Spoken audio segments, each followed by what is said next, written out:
Hi guys, I'm going to do an acting scene, and her name is Ellen. An attack of serious jealousy nearly insulted in the breakup of a long-term relationship. Here Ellen discusses a poem that tells what she learned from her mistakes. This is what I'm acting as. Looking back on it, the whole thing was totally ridiculous. The way I behaved was childish and embarrassing. Jeremy and I had been going together since the 10th grade. Really steady. We were together all the time, and when we weren't, we were talking on the phone. We were this close. Really tight. Then because Jeremy's grades were slipping, his parents decided that we shouldn't see each other so much. So we only got to hang out on the weekends. In the meantime, Jeremy hooks up with this super brain, Charlotte Walker, who is helping him with his studies, okay? Walker is the school know-it-all, whose IQ is almost as big as her boobs, which were a much bigger threat to me than her smarts. The reason I got jealous was because it seemed he would always find time to do stuff with her. But he didn't have time for me. Got the leftovers for a few hours on Sunday. Totally freaked. I made up my mind right then and there, and that I wasn't going to be one-upped by some big-boobed brain who talked like an encyclopedia. No way. So I decided to bone up on literature and poetry and stuff, and so I could impress Jeremy. When we were together, I figured if Jeremy dug high IQ types, I get into Shakespeare and some of other heavy-duty literature guys. I figured I could match Walker in the smarts department. In the boobs department, well, that's another story. You can memorize a sonnet, but you can't pull a D cup out of a book. No way. I was going to beat her back to nature boobs. Anyways, I crammed on some Moliere in his bin, and the next Sunday I laid some cool lines from A Doll's House on him. You know what? My plan fell totally flat. He didn't show any reaction at all. Man, was it ever a drag. Made me feel more invisible than ever. Then I realized what I was doing. I thought to myself, this is really stupid. This isn't me. What am I doing here? So I decided to back off and just be me and have to be honest and talk about with Jeremy how I felt. It's the coolest thing I could have done. Now I'm not jealous because I realized that Jerry's mission interest in Walker is not boob-oriented. It's strictly academic. And the smartass is helping him. He got an A in English last semester, and I got a master's degree in growing up. Next, I'm going to be Laura. Laura tells her girlfriend she's had it with dating immature, unsophisticated high school boys. Forget it. No way. I'm going out with Harry Simmons or any other boys my age. I'd rather stay home and watch reruns. In fact, I'm sick and tired and going out with these cheesy tricks. Guys whose idea of a big evening is a bad movie and a Coke. And they always pick the movie too, some action-adventure flick with guys running around blowing each other away.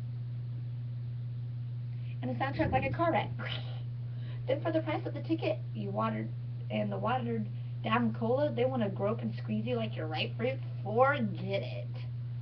Who's cute? Harry Simmons? He's cute as acne, and his breath is lethal. He must brush with dog poop. Come on, he's just another unsuffocated idiot. They all are. Let me ask you, when was the last time you had a really cool date? With Jim Harper? You gotta be kidding. You told me he showed up at the movie with his own popcorn. But he was nice, so what? I don't care how nice he is. He's gotta be total penny pinching dirt to show up with his own popcorn. Weren't you totally embarrassed? Someone like that probably wears used underwear. Yuck. Where did he take you afterward? To his house for leftover chicken?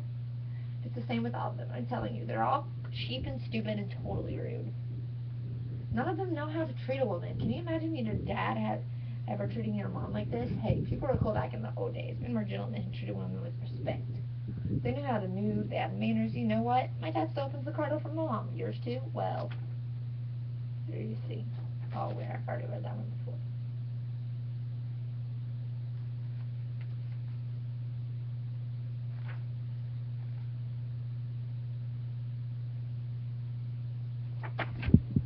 Sydney, here, I'm going to sing this. Sydney. Sydney reads the riot act to her mother's lying boyfriend. You're not my father, so shut up. Oh, yeah? Well, I'm not taking any crap from you, okay? You move in here like some big damn deal and try to take over and run everything and boss people around. Well, you're not bossing me. Oh, is that right? Well, in the first place, I don't believe my mother ever said that. In the second place, if she did, I'm still not going to be ordered around in my own home by some loser. Yeah, loser. Look at you, sitting around in your robe at 11 o'clock in the morning staring at the sports page while mom's out working. Don't you have any pride? Well, I'm not your daughter, and don't you ever forget it.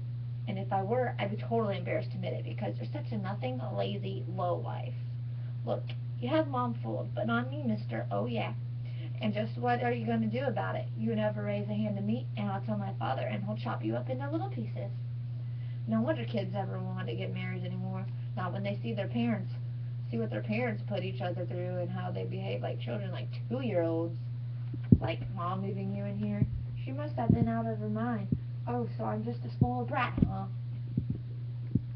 Because I won't take any crap from you. I'm just a spoiled brat, huh? Well, at least I'm not a damn leech, no good, lazy bastard who's too good for honest work. Don't threaten me, you jerk. I told my dad about you, and he's plenty mad. So don't you go pressing your luck around here, okay? If I ever told him how you sit around here in front of the TV all day, sucking up beer, he'd run your loser butt out of here fast. Don't think he wouldn't. You'll be in history in a minute. So watch what you say. I'm on to you, mister. Big phony. Onto your lies and kissing up some other because she's a meal ticket. And I'm also onto you hanging up the phone calls every day at the same time. You think I don't know what that's all about with you leaving smelling like a clown factory right after? What? You think I'm buying that? That you're playing golf? Come on. I'd laugh if I wouldn't puke. You think I'm some kind of idiot here? What about the lipstick I found on your golf shirt? I took it out of your car trunk. Oh, so I'm prying little trouble because I'm showing her the shirt tonight. Oh, I wouldn't, would I? Hey, you didn't get that on the golf course, creep. Not unless you've got some kind of strange caddy. It's been rotten knowing you, loser.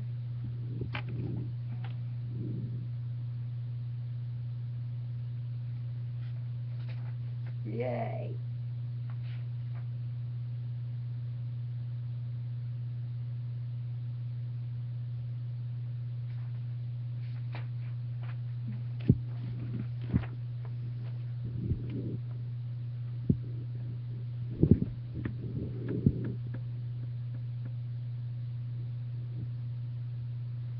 Next one.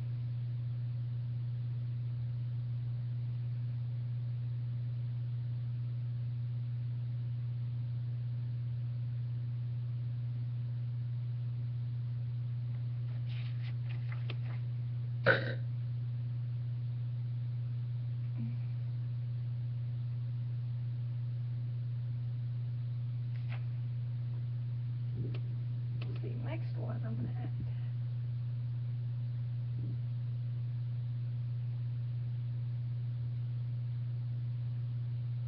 Here, I'm going to be Bertha. Bertha is less than thrilled that her friend finds humor in the fact her car was stolen. Situation. Here we go. You think it's funny, asshole? I get my car stolen, and it yawks. You know what you've got? You got badly fucked up mind. You're the kind of person who would have cracked up the Nuremberg trials. You have any idea what a sick person you are? Here I am. No car. Can't get to work. There's enough anxiety to drop an elephant. And you can't stand there with paper hats and horns? I go in the gym broad daylight. The car's got an alarm system, and a heavy-duty club on the wheel. What's a Honda Fort Knox? What it mean? Nothing. They bypass the wiring and cut through the club. I love to club the bastards who made the club more false security than spell check. I come out of the gym, and there's nothing in my parking space but parking space. Do you have any idea how this makes you feel? It isn't uplifting, even though you fool think it's a clown act. 2 days later, they find the car in Van Nuys. I go out and look at it. Hell, just going to Van Nuys is depressing enough. There was nothing left. Avelia sudden I own a frame. It looked like a goddamn turkey after Thanksgiving. I shelled nothing. The jerks even took a dome light, and you're getting off on it. You're a sick, demented person. Totally. Okay, let's see. Money in my eyes.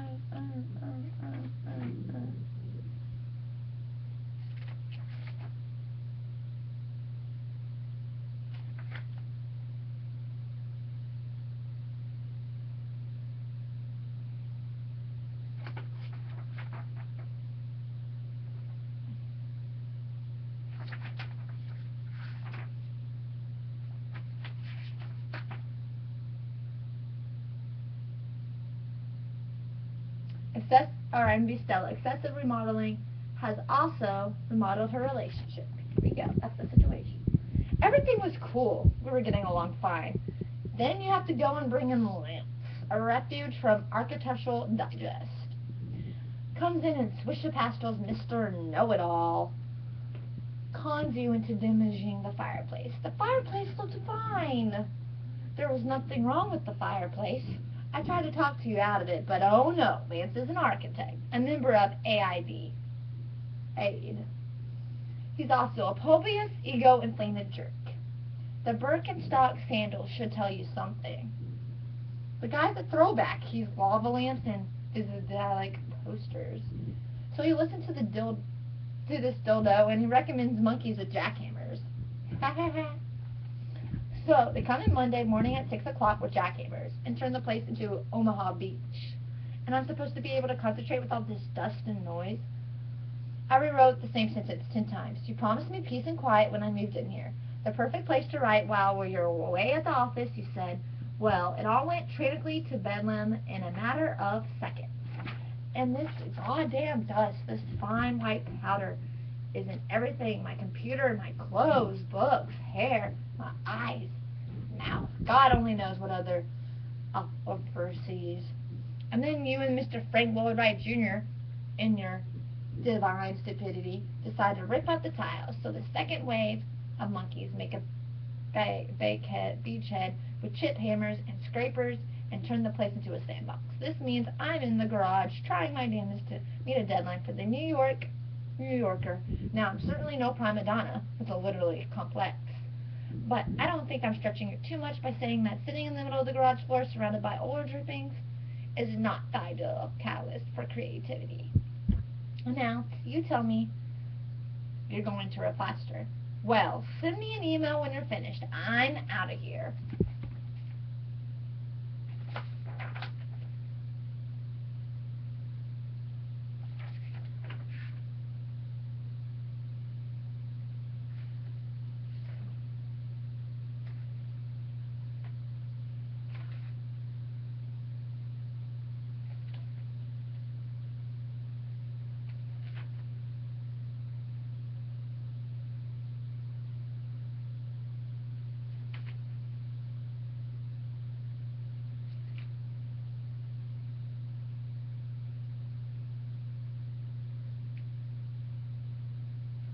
Okay, I'm going to be Sally. Sally's anxiety grows constant when approaching the hour of a dental appointment. This is not like here we go. Look, get a load of Parisian rings. Yes, you're right. I'm afraid of the dentist. No, afraid isn't the word. Terrified is the word. I've been this way ever since I was a little girl. Ever since Dr. Cross, my first dentist. He had this little dingy office over a Rexall drugstore. One flight up, a walk up. You know, I can still see that long flight of stairs leading up to the torture chamber. It always was like that, walking the last mile. What a memory. Ooh. And you should have seen Dr. Cross, a little bald-headed creep with big forceps and rotten teeth. No, I swear, the guy looked like a bad breath commercial. The only thing I can figure is that he was afraid to go to the dentist. When I had a toothache, I never let on it hurt. Not until the pain became unbearable and my cheek blew up like a purple meatball. That's how much I hated going. My father was the one who always took me because my mother couldn't stand the sight of her only child being tortured. I didn't sleep a wink the night before, and by the time of the appointment, I'd be a nervous wreck, sick inside. Right before we got to Dr. Cross's office, the pain would always mysteriously subside. And I'd tell Dad it was okay, and then we'd head on back home, but it never worked. Dr. Cross' rendering was painted with this bluish shade of green, and it smelled like the inside of a medicine cabinet. His nurse's name was Miss Sweet. She was very masculine and super fat, and when she walked, her legs rubbed together and made a swishing sound. When it was my turn, Dad and Miss Sweet had to drag me into the dental chair, screaming. One time I kicked Doctor and broke Dr. Cross and broke the gold chain that held his elk's tooth.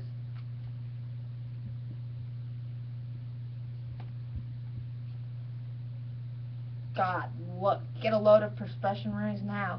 It's like my armpits are leaking. By the time of this appointment, they'll be all the way down to my waist. What time is it, anyway? What, already? Oh, Jesus.